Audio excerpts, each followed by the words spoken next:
There's a formula to get rich. And no, I'm not selling a course. The question is, why does almost nobody use this formula?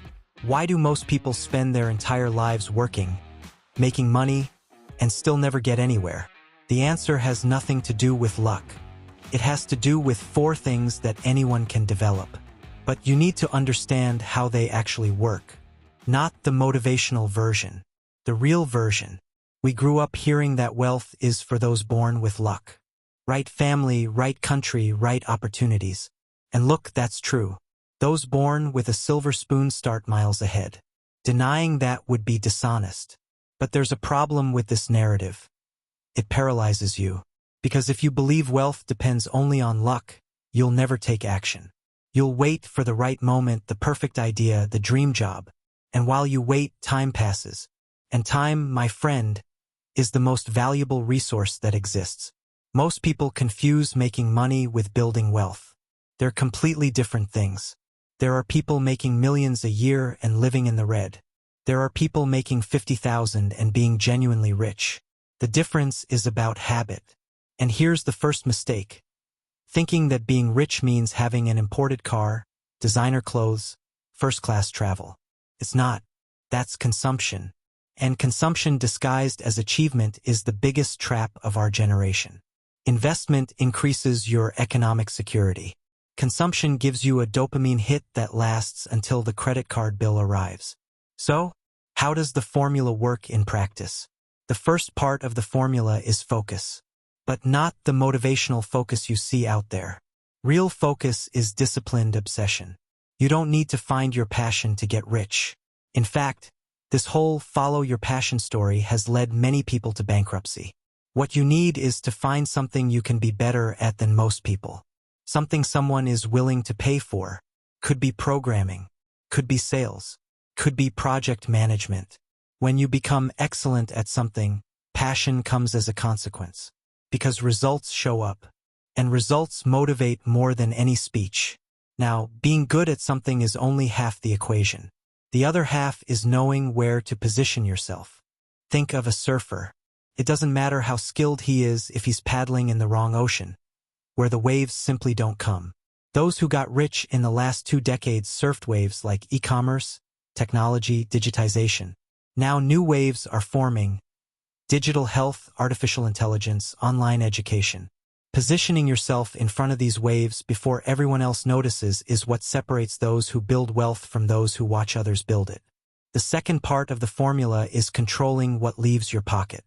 It seems too obvious to even mention, but the truth is most people ignore this their entire lives. We live in an era of unprecedented abundance. Your phone offers you temptations 24 hours a day. Social media shows you the life you should have. Ads convince you that you deserve that product right now. And your brain, programmed thousands of years ago to seek immediate reward, agrees with all of this. The problem is that giving in to these impulses repeatedly is exactly what keeps people from reaching financial freedom. The discipline to say, "not now," is probably the most valuable skill anyone can develop. The Stoics had a practice that's worth its weight in gold even today. They constantly asked, "What's within my control and what isn't?" You don't control the market. You don't control the economy. You don't control whether you'll be fired tomorrow. But you do control how much you spend, how much you save, and how you react to circumstances. Marcus Aurelius wrote about this almost 2,000 years ago in Meditations. If you haven't read it yet, put it at the top of your list. The third element of the formula, and perhaps the most powerful, time. If there's a secret the wealthy know and most people discover too late, it's this. Time is the most powerful ingredient in building wealth. It's not intelligence. It's not having the best job. It's not knowing the right people. It's time. And the most ironic part is that everyone has access to it. But almost nobody uses it the right way. Let me show you something that will change the way you look at every dollar that passes through your hands. Imagine 2 people. The first starts investing $4,000 a year at 20 years old and stops completely at 40. The second starts at 40 and invests the same $4,000 per year until 65. Both earn 10% annually. Guess who ends up with more money? The first person. And not by a little. They end up with over 600% more than the second. 20 years investing versus 25. And still, the one who started earlier won by an absurd margin. That's the power of time working in your favor. And that's why the most valuable advice about money isn't invest in the right stock or find the next big thing. Simply, start now. It doesn't matter if you only have $50 a month to invest. Start. Low-cost index funds, like those that track the S&P 500, are an accessible starting point for anyone.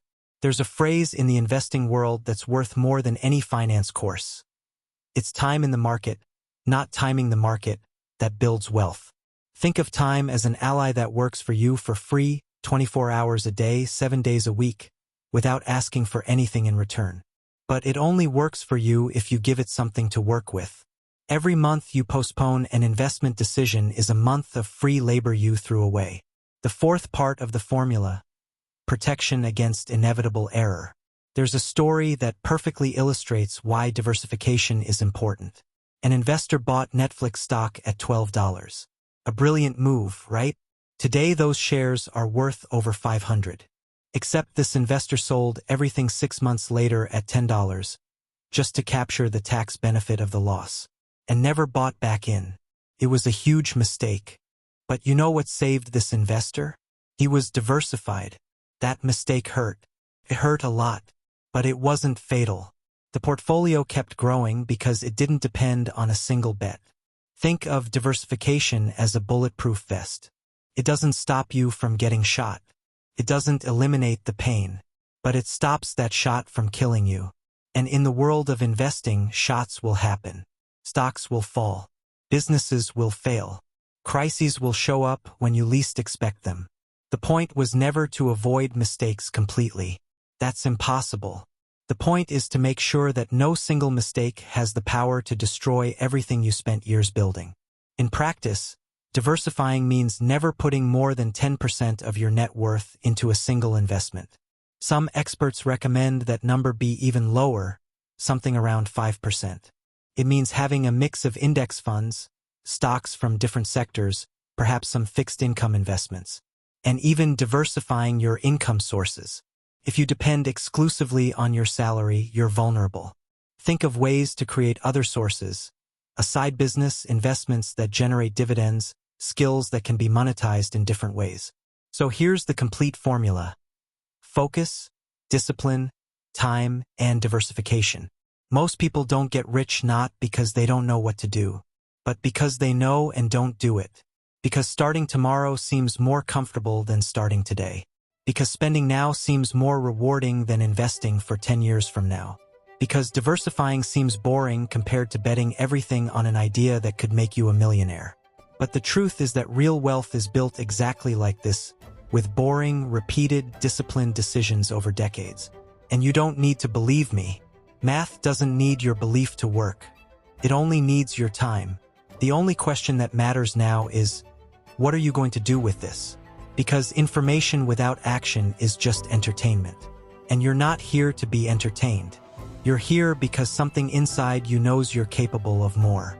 The life you have today doesn't have to be the life you'll have 5, 10, 20 years from now. But this change won't happen on its own. It needs a decision. And that decision needs to start now. Not tomorrow. Not Monday. Not next month. Today. The wealth you're going to build won't just change your life. It will change how the people around you think about what's possible. And if there's one thing that separates those who build wealth from those who just talk about it, that's what we're going to discuss in the next videos. Until then,